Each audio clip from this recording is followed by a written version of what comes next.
बबलू हाथी सुबह सवेरे अकेले वन में टहलने के लिए निकला। वह अपने ही धुन में चला जा रहा था। लगता था उसके दिमाग में कोई उलझन है जिसे वह सुलझाने की कोशिश कर रहा था। सड़क पर आगे बढ़ते ही उसके सामने चीकू खरगोश भागा। बबलू का पैर उसके ऊपर पड़ने ही वाला था कि चीकू जोर से चिल्लाया। उसकी आवाज सुनकर बबलू ने अपना पैर पीछे खींच लिया। कहाँ खोए हो बबलू भाई? कहीं नहीं, बस कुछ ऐसे ही सोच रहा था। किस बारे में?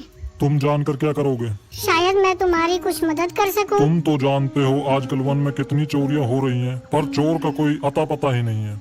इस बात को लेकर वन के सारे प्राणी चिंतित थे।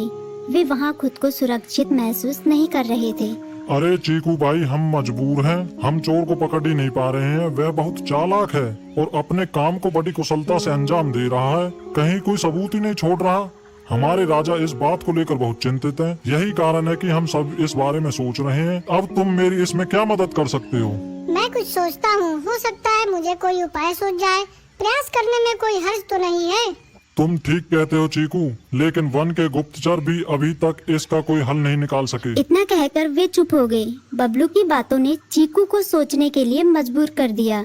चीकू को उदास देखकर बबलू बोला, तुम अपना मन छोटा मत करो। मुझे अच्छा लगा कि तुमने मेरी परेशानी को समझा। कभी मैं भी इस वन के लिए गुप्तचर का काम करता था।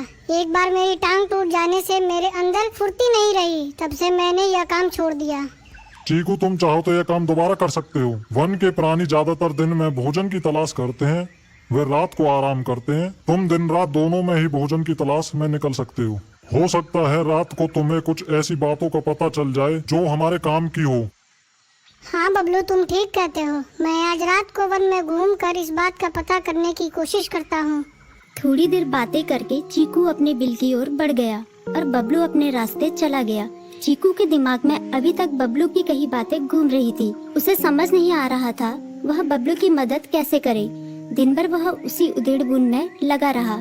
शाम होते ही चीकू कुछ सोचने लगा और वह चुपचाप बिल से बाहर निकल आया। चीकू की पत्नी ने देखा तो बोली, इस समय कहाँ जा रहे हो? बाहर खतरा है। खतरा तो सुबह भी रहता है, लेकिन खतरों से डर कर हम भूखे तो नहीं मर सकते। मैं बाहर घूम कर आता हूँ। इतना कहकर चीकू रात को बिल से बाहर निकल आया। कुछ दूर जाकर उसकी नजर बंकू उल्लू पर पड़ी, जो कुछ ही दूरी पर था।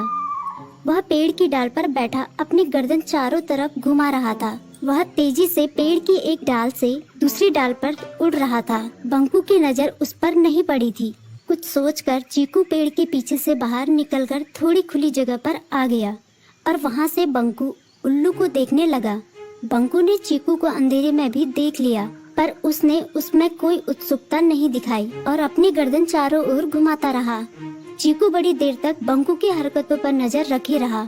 वह थोड़ी देर तक खुले मैदान में खड़ा रहा, पर बंकू ने उसे देखकर भी अनदेखा कर दिया। उसने महसूस किया कि बंकू के आसपास चमकू चमगादड़ भी मंडरा रहा था। कुछ देर वन में घूमने के बाद चीकू अपने बिल में लौट आया और सुबह होने का इंतजार करने लगा। अगली सुबह बबलू उसी रास्ते में जा रहा था।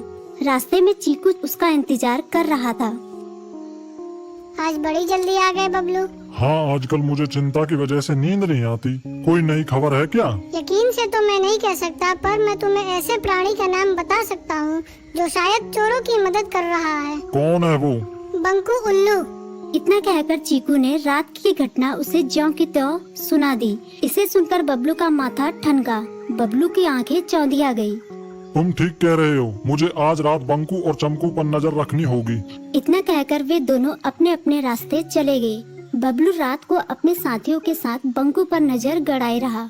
उसकी संदिग्ध गतिविधियों को देखकर बबलू ने उसे उसके साथियों चंकी और संकी लोमड़ के साथ पकड़ लिया। बबलू ने सख्ती से पूछताछ करनी शुरू कर दी।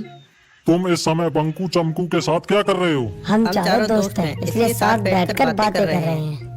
चमगादड़ और उल्लू की दोस्ती तो समझ में आती है, पर लोमड़ के साथ दोस्ती कैसे हो सकती है? सख्ती से पूछने पर दोनों ने अपना जुर्म कबूल कर लिया और सभी चोरियों के बारे में बताया जो उन्होंने कुछ दिन पहले वन में की थी। बबलू ने उनके चोरी का सारा सामान भी बरामद कर लिया। बंकू और चमकू को अभी तक समझ में नहीं आ रहा था कि वो इतनी आसानी से कैसे पकड़ में आ गई।